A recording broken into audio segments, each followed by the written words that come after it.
Hello, and welcome to another Snappy Dragon sewing video in which I will be making the accessories to go with my 18th century, more historically accurate Demelza outfit. So I'm going to be working out of this lovely book, The American Duchess Guide to 18th Century Dressmaking, with modifications because this book includes instructions for hand sewing absolutely everything using actual 18th century techniques. It's great, but I'm way too lazy for that, and I want this stuff done way too quickly for that. First, the false rump, which is a skirt support that basically looks like two pillows that you tie on under your petticoat to fluff out the back of your skirt. We will also be making this cap with plenty of modifications because honestly, I still have not adjusted to the way caps look for the modern eye. And finally, we'll be making the neck tucker and elbow ruffles because, as the book goes on to tell us in no detail and with no shortage of sources, these are kind of essential for an 18th century look. I will be using hand finishing techniques, so hand stitching anywhere that's going to be visible, but I'm going to be machine stitching anything that's not going to be visible or is easier to do by machine, and nobody's ever going to know. Let's go make the things! While the patterns in the American Duchess book look like book patterns that you could size up, and I'm sure you could use them that way, I chose to use them as drafting instructions. I counted squares to let me know the measurements, and then I used my curve ruler to basically trace out the shapes I was seeing on the pattern paper with whatever modifications I wanted to make.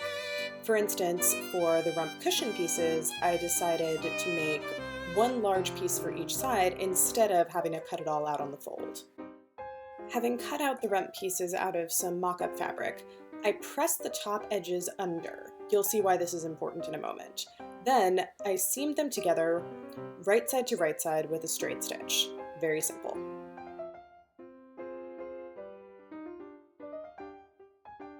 I grabbed another piece of X bed sheet, or maybe X pillowcase, I don't really remember, that already had some hemming on it and used that for the skirting portion. I made mine considerably smaller since I didn't really see a good reason to use a lot of fabric, but I did hem all of the other edges that weren't done for me. Following the directions in the book, I pleated the skirting piece down to 1/2 of my waist measurement, because it was only going to go around the back. There was some kind of pleat math involved here, but I did this about 3 months ago, so I don't exactly remember what it was.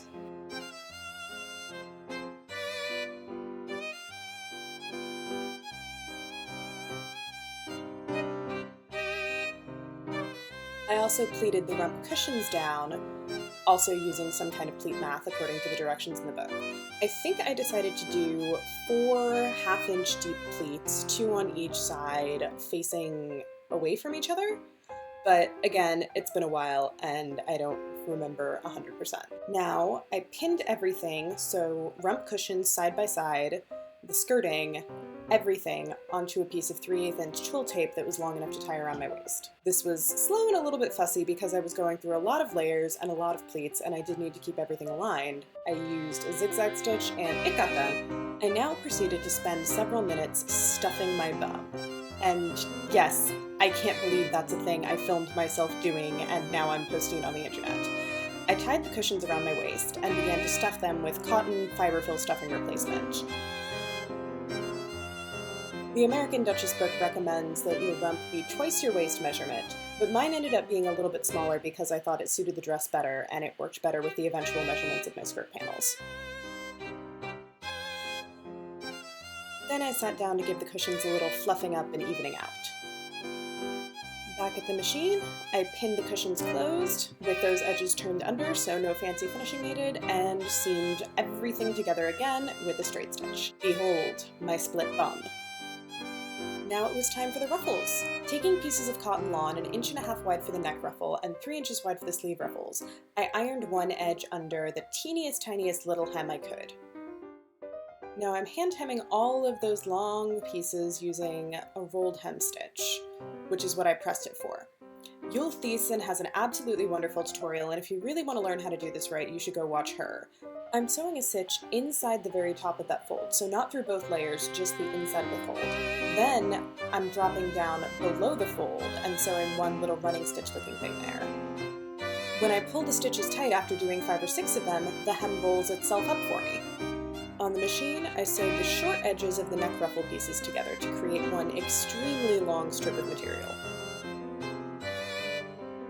Then I turned the stitch length all the way up, and sewed gathering stitches down one edge of the piece with a little teeny seam allowance. This took absolutely forever, so I'm gonna speed past most of it if y'all don't mind. I swear to all the powers that be, one of these days I'm gonna get myself a ruffler attachment or a gathering foot or something so I can skip this part, because it is so tedious, so time consuming, and I absolutely hate it. So I used the little short end seam markings to help me place the gathers on a piece of twill tape that was the appropriate length for the neckline of my gown. Then I started to pull the gathers in and even it out, creating one very long ruffle. If I don't speed this up, y'all are going to have to sit here and listen to me complain about it, so we're going to zoom past this as well.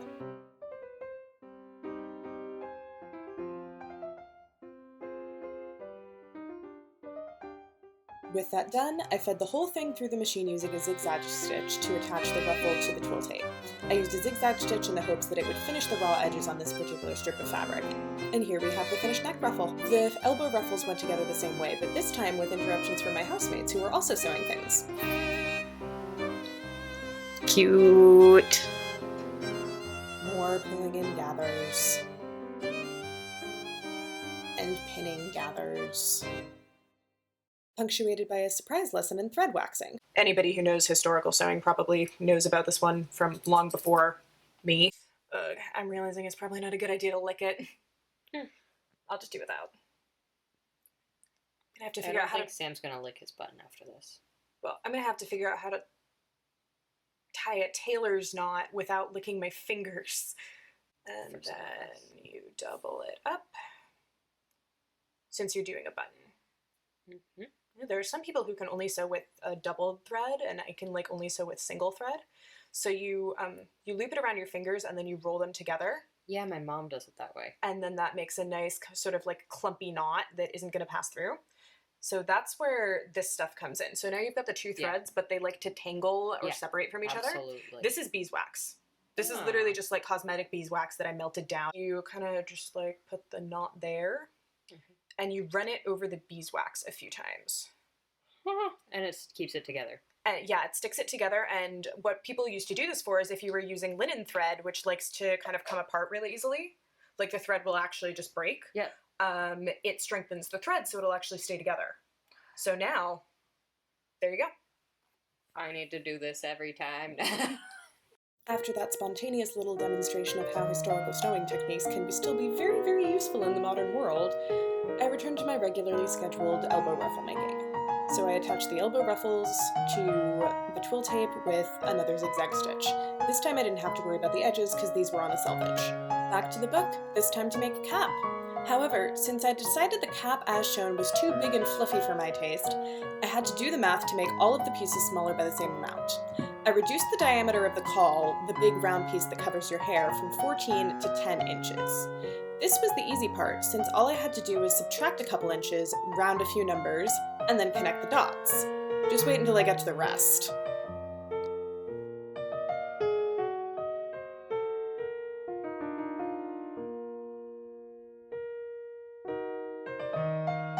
There are two ruffles on this cap, one next to the face and one next to the caul, both joined to an interestingly curved band. I decided to skip the caul ruffle, but I still had to scale down the band and the face ruffle to match the new size of the caul. I knew that I had changed the caul from 14 inches to 10, so I looked up the formula for calculating proportions.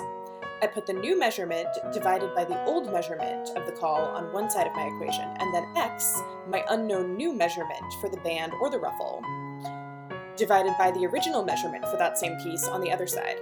I had an online algebraic calculator do the actual solve for x part, then rounded the result to a manageable number and drafted according to that. Many of the shapes were approximated using the curve ruler, but when I was done, they all fit together.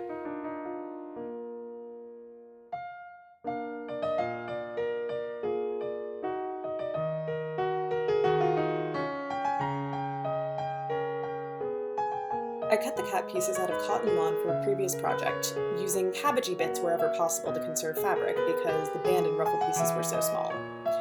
There's apparently a typo in the original book instructions about how many of each piece you need to cut out.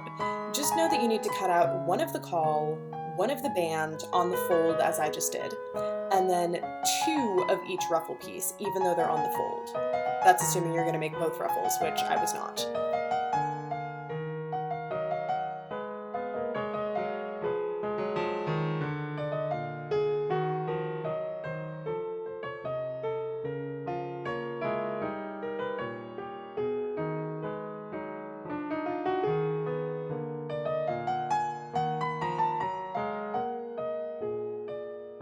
The cap is fitted in the back with a small drawstring, so I turned up the bottom flat portion of the caul twice to create a casing. Then I poked through the center of it in the inside with an awl and stitched an eyelet using silk thread.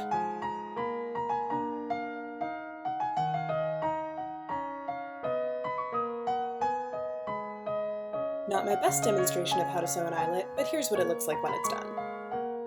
At this point, I had to leave to go get my hair cut. So I packed up the world's tiniest little sewing bag and brought it with me to my appointment, figuring I could work on hemming ruffles while I was drying. This is what getting my hair dried sounds like, but I did manage to hem quite a bit of ruffle.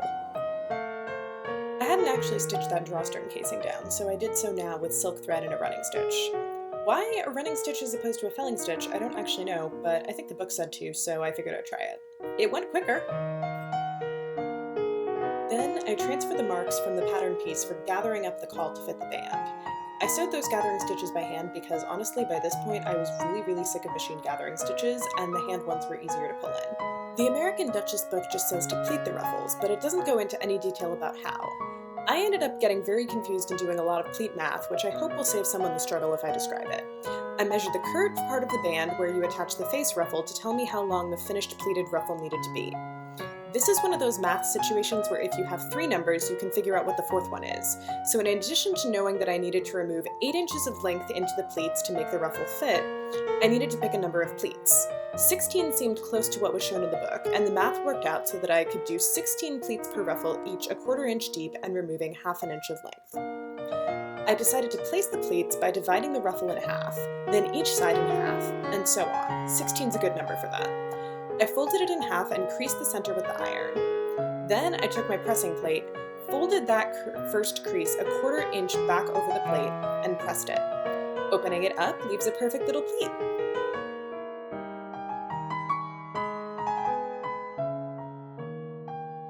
I pinned both ruffles onto the curved sections of the band and then attached them using a machine overcasting stitch. With a small interruption to sew the ruffles to each other in the center. The machine overcasting stitch will take care of finishing the edges so they don't unravel.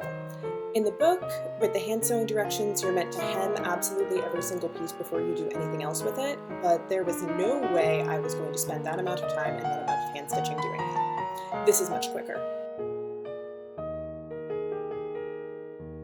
Remember that drawstring casing we sewed? Yeah, it's time to put a drawstring in it. I took 2 pieces of 1/8 inch twill tape, each one with an end finished by fray check, and threaded them through the tapestry needle, then pinned them where the seam between the ruffled band and the edge of the caul would go. Then I pulled in those hand gathering stitches I'd made earlier, so that each half of the caul, measured by pinning the center fronts together, fit each side of the ruffled band. There was a little bit of fussing, and as we all know, I really don't like pulling in gathers, but it was much more painless this time done with the hand gathering stitches than with machine gathering stitches.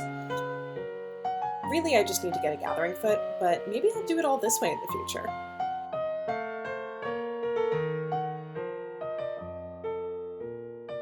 Back at the machine, I sewed the rufflified band to the gathered caul with the same machine overcasting stitch to finish the edges.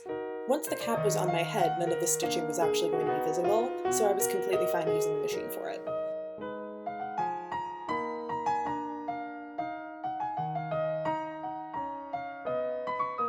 All done! That was way less fussy than I thought it would be. So I've slapped together some extremely quick and dirty 18th century hair, and then I have put the cap on over the top. So it looks very much like 18th century portraits. The other thing I've done is I've taken a little bit of silk ribbon, which was in a very historical lady fashion, given to me by a friend for my birthday, and I've just tied it round. I have seen a lot of paintings of women where it does kind of look like they've just got a silk ribbon tied around their cap, and I imagine since caps were washed so often, many women for whom silk ribbon was a bit of a luxury probably wouldn't like sew it onto their cap. They'd like change out the cap and then just tie it on over for, you know, a cute little bit of color. So this is what that looks like.